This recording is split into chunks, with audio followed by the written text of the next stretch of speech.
Շնորհակալություն երիտել կկվեն այս մասով, որ Արմենաշոցյանի համազատությունը տևում է արդեն շուրջ 2 տարի, համազատության մեջ է գտնվում 2023 թվականի հունիսի 15-ից, վերջին անգամ տնային քաղաքի ժամկետը դատարանում 2025 թվականի մարտի 10-ի որոշմամբ երկարաձգվել է ևս 3 ամիս ժամկետը, մինչև 2025 թվականի հունիսի 11-ը ներառյալ։ Հատուկ վերանայման բողոքի հիման վրա վերաքննիչ հանրագործության դատարանը նրանց որոշակի վերլուծություն իրականացնեն մեր դիրքորոշումը հայտնելու խորհրդանիշ։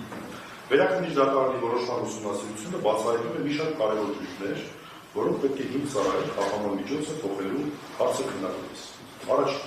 խոչընդոտման վտանգի նվազման ընդունումը։ Վերաքննիչ դատարանի որոշման մեջ հատուկ ընդունում է, որ ժամանակի ընթացքում նվազում է վերաբերյալի կողմից քրեական վարույթին խոչընդոտելու վտանգը։ Մասնավորապես page 12-ում դատարանը ընդունում է վերաքննիչ հանրագործություն դատարանի նախորդ որոշումից մեջբերված հետևյալ դատողությունը։ Ես մեջբերում եմ։ Մեղադրյալի կողմից վարույթի բնականոն ընթացքին խոչընդոտելու վերաբերյալ հաստատական տվյալի առկայությունը անձին շարունակական կալանքի տակ պահելու ինքնավար գործոն չի կարող լինել։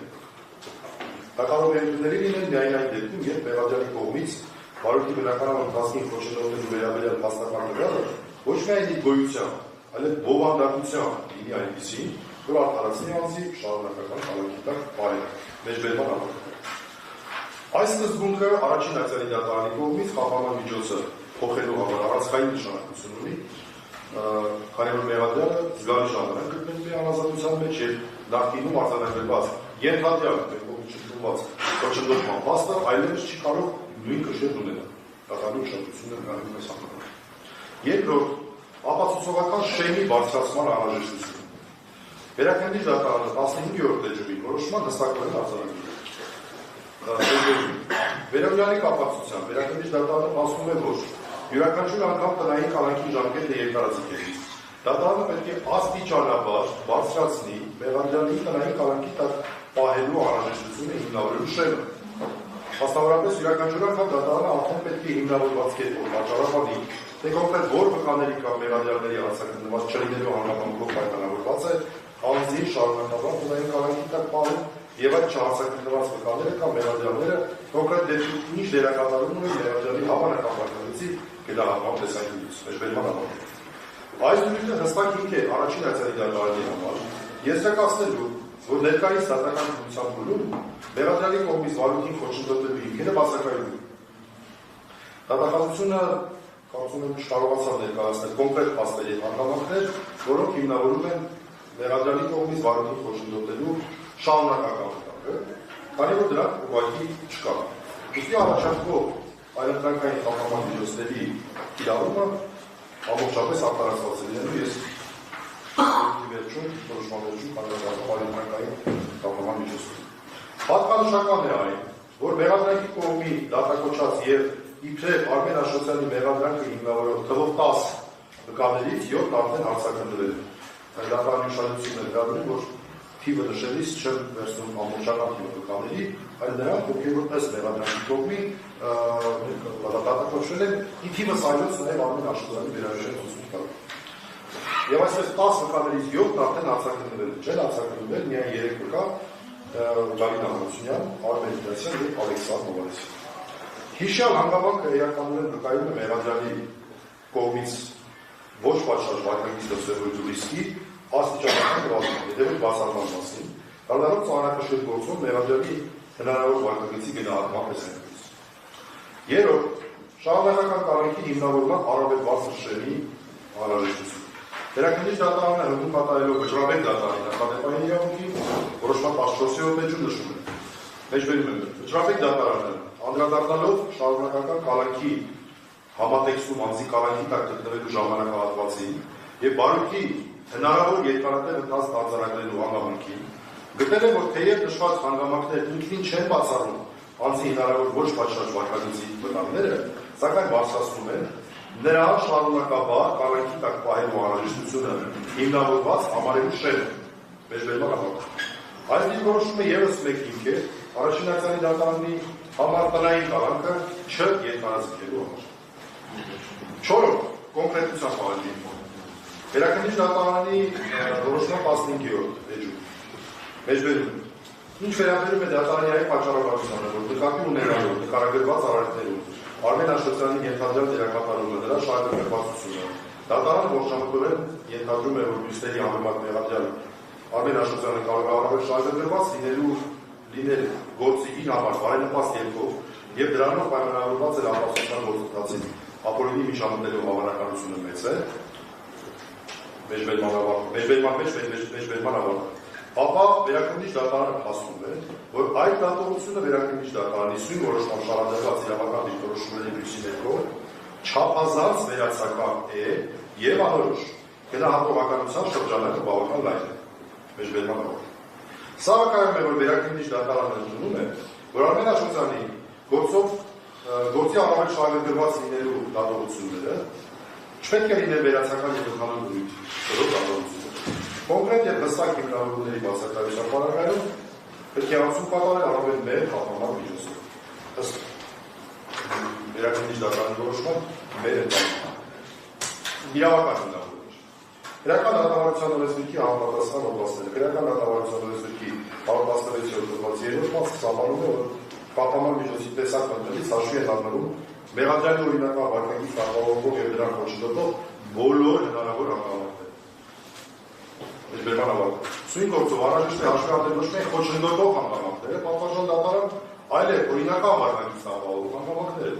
ինչպիսիք են մեղադրյալի տևական ժամանակահատվածում որևէ ֆակտում լույս տալը եւ դատարանի նիստերի պատշաճ մասնակցությունը։ Քրեական դատավարության օրենսգրքի 118-րդ հոդվածի 4-րդ մասի համաձայն մեջբերում քաղաքը կարող է կիրառվել միայն այն դեպքում, երբ փաստական հանգամանքների բավարար ամբողջությամբ ինչի կամ դատախազի կողմից հիմնավորվել եւ դատարանի կողմից պատճառաբանված հաստատվել են Սույնորենսգրքի 116-րդ հոդվածով նախատեսված իրավաշխատության համապատասխան պայմանները։ Անշանակում է, որ քաղաքի ցանկացած իրավունքն ներկայային քաղաքի ցանկացած երկարաձգում պետք է հիմնված լինի հաստական հանգամանքների բավարար ամբողջության վրա։ Առավել կարևոր է 118-րդ հոդվածի 5-րդ մասի պահանջը, որի համաձայն քաղաքի ժամկետը երկարաձգելիս դատարանի առջև անհրաժեշտ է հիմնավորել նաև բարոյթի համար նշանակություն ունեցող հանգամանքները բացահայտելու նպատակով բարոյթ իրականացնող մարմնի կողմից գործադրված պատշաճ ջանասիրությունը, ինչպես նաև տվյալ մեղադրյալի նկատմամբ քրեական հետապնդումը շարունակելու անհրաժեշտությունը։ Քրեական դատավարության օրենսգրքի 119-րդ հոդվածի առաջին մասը սահմանում է անձին կարելի է քաղաքի տակ պահել այնքան ժամանակ, որքան անհրաժեշտ է բարոյթի բնականon ընթացքը ապահովելու համար, եւ քանի դեռ առկա են անձի քաղաքի տակ պահելու հիմքերը։ Այս դեպքից հետևում է, որ եթե բարոյթի բնականon ընթացքը կարող է ապահովել այլ միջոցներով, ապա քաղաքը կարող է դադարեցնել։ Քաղաքը պետք է դադարեցնել, ոչ թե կարող է։ Վճռավեկ դատարանի նախադեպային պրակտիկան 2025 թվականի ապրիլի 5-ի ԼԴՄ կոդորակ 0059 կոդորակ 01 կոդորակ 17 որոշման վճռավեկ դատարանը արձանագրել է, որ մեջբերում է շարունակական քաղաքի պարագայում բարոյթի բնականon ընթացքի զուգահեռ աստիճանաբար բարձրանում է մեղադրյալի Ամբաստանյանը։ Քաղաքի տակ պահելու անհրաժեշտությունը հիմնավորված համարելու շերտ։ Մեջբերման ավարտել։ Նույն որոշման մեջ վճռավեկ դատարանը արձանագրել է նաև, որ անձի շարունակաբար քաղաքի տակ պահելու անհրաժեշտ է բավարար ինքերի արտահայտությունը ենթակա է ծանրակշիռ փաստարկներով հիմնավորման։ Սա վճռավեկ դատարանի տերմինն է։ Երրորդը մարդու իրավունքների եվրոպական դատարանի նախադեպային պրակտիկան։ Կալաշնիկովը դեռ Ռուսաստանի գործով 2002 թվականի հուլիսի 10-ին վճռով եթե հստակ սահմանել է, որ քաղաքի ժամկետի ողջամտությունը չի կարող գնահատվել վերացականորեն, այն պետք է քննության առնվի յուրաքանչյուր դեպքում համաձայն կոնկրետ գործի առանձնահատկությունները։ Շարունակական քաղաքը կարող է արտադրված լինել միայն, եթե առկա են առանձնահատուկ ցուցումներ, որոնք արտարացնում են անձի անելության կամ հավաքածի սահմանափակումը։ Հաջորդը համաչափության սկզբունքի վերլուծություն եւ վերջինը համաչափության սկզբունքի վերլուծություն։ Քրեական դատավարության օրենսգրքի 18-րդ հոդվածի երկրորդ մասը սահմանում է բարոյթ իրականացնող մարմինը անձի նկատմամբ արտադրանքի միջոց ընտրելիս առաջնորդվում է նվազագույն սկզբունքով, արգելվում է անձի նկատմամբ մտնել ավելի խիստ արտադրանքի միջոց, քան այն, որով քրեական բարոյթի ընթացքում հնարավոր կլինի ապահովել անձի օրինական վարքագիծը։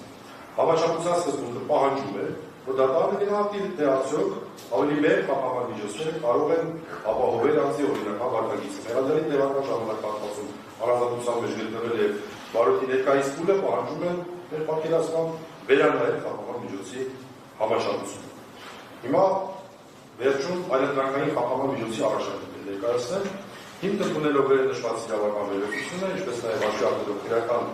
գործի ներկայիս փուլը, առաջարկում է կառավարության կիրառել հետևյալ այլընտրանքային խափման միջոցները։ Առաջինը գրավ, այն ինչ որ կիրառված է, պահպանել գրավը, ինչ չափով։ Գրավը որպես հոգեբանական և նյութական խթան կապահովի Արմեն Աշոտյանի պատշաճ վարքագիծը, առաջարկում եք սահմանել գրավի գումարը, այսինքն փոփոխել, հաշվի առնելով առարկի բնույթը վերաբերյալ անձը, միաժամանակ առաջարկում եք սահմանել վարչական հսկողություն, որի շրջանակներում Արմեն Աշոտյանը պարտավոր կլինի պարբերաբար ներկայանալ իրավասուն բանալու։ Այս խափման միջոցների համակցությունը կապահովի հետևյալ երաշխիքները։ Գրավը կծառայի որպես նյութական երաշխիք, որ մեղադրյալը չի փորձի խուսափել քրեական պատասխանատվությունից կամ ոչնչորդել վարույթին, վարչական հսկողությունը թույլ կտա իրավասուն մարմիններին վերահսկել վարքագիծը։ Եզրափակում վերլուծելով քրեական գործի նյութերը, վերաքննիչ դատարանի որոշումը և համապատասխան իրավական նորմերը կարող են եզրակացնել, որ ներկայիս փուլում առկա են բոլոր անհրաժեշտ դեպքերը Արմեն Աշոտյանի նկատմամբ կիրառված տնային կալանքը այլընտրանքային խափման ավելի մեծ միջոցով փոխարինելու համար։ Վերաքննիչ դատարանի որոշման մեջ ընդունել է, որ առաջին ժամանակի ընթացքում նվազում է վարույթի ոչնչորդելու վտանգը, երկրորդ յուրաքանչյուր հաջորդ երկարաձգման դեպքում պետք է բարձրացվի հիմնավորման շեմը, երրորդ խափման միջոցի հիմնավորումը պետք է լինի կոնկրետ, այլ ոչ թե վերացնել։ Այս իրավական դիրքորոշումների մյուսի ներքո առաջարկվող այլընտրանքային խափման միջոցները գրավի և վարչական հսկողություն լիովին համապատասխանում են քրեական դատավարության պարզների և ապահովում ինչպես մեղադրյալի պատշաճ վարքագիծը, այնպես էլ վարույթի բնական օրենքները։ Այս միջոցները համապատասխանում են նվազագույնի սկզբունքին և թույլ կտան հավասարակշռել հանրային շահը և մեղադրյալի իրավունքները։ Հաշվի առնելով մեղադրյալի տևական ժամանակ անազատության մեջ գտնվելու և խափման միջոցի շարունակման անհրաժեշտությունը հիմնավորելու շեմի բարձրացումը, առաջարկվող խափման միջոցները կարող են համարվել համաչափ և արդյունավետ։ Ելնելով վերաբերյալից խնդրում ենք դատարանին չերկարաձգել Արմեն Աշոտյանի նկատմամբ կիրառված տնային կալանքը և այդ փոխարինել այլընտրանքային խափման միջոցները։ Մեր պատկերացմամբ այս որոշումը կնի արդարության, համաչափության և իրավունքի գերակայության սկզբունքների կենսագործում։